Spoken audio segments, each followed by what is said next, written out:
you know, with the running defense, rush defense that they have, how much extra pressure do you think that'll put on Cody?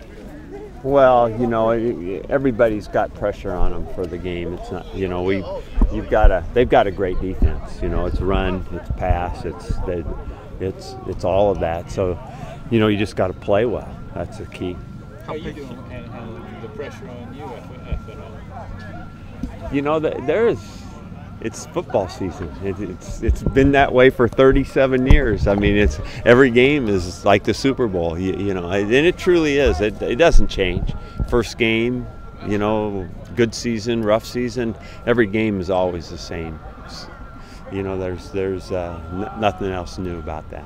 How patient do you need to be with the run in terms of play call if it doesn't come early? Well, I think it's, you know, we have to work hard to be balanced, and you know, I think it's dangerous to try to think about a one-dimensional game against Stanford. You know, it's hard to, you know, I mean, they're hard anyway, but if you were just going to do one thing, I think it would be extra difficult. Like when Arizona put 50 on them, was that mainly a tempo thing that you could tell? Yeah, there's no doubt about it. You know, that, and that team is, you know, we've seen what they can do. So, you know, it's a little different style than we play. Try and speed up your tempo just a little bit? You know, we kind of do what we do. Coach, you had a few guys in, Dylan, Teron, Tyler, you guys have played at De La Salle. Yeah. Program down there.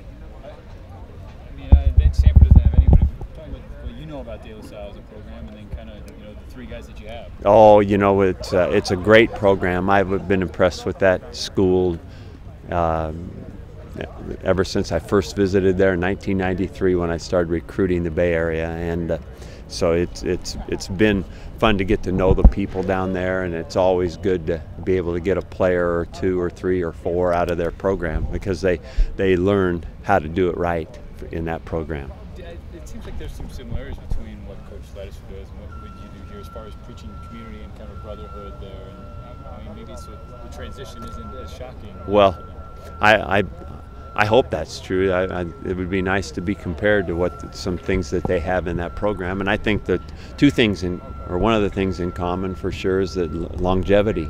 You know, there's a pattern of values that are established at places over a period of time, and so, you know, hopefully that's a similarity. Is there a story behind Teron's recruitment? I mean, he wasn't highly recruited, even though he put up huge numbers. You know, John, that's a good question. Yeah, he was, I think, the player of the year in Northern California, and his recruitment, you know, for us, just basically involved liking how he played, you know, productive and tough, and so there was a lot of that we really liked about him, so that it just became simple for us. It didn't come early. You know, we looked at it a long time, and frankly, we weren't sure at the time that we wanted another back because we had a lot of depth, but we also wanted him, so we just went ahead and figured out how to do it.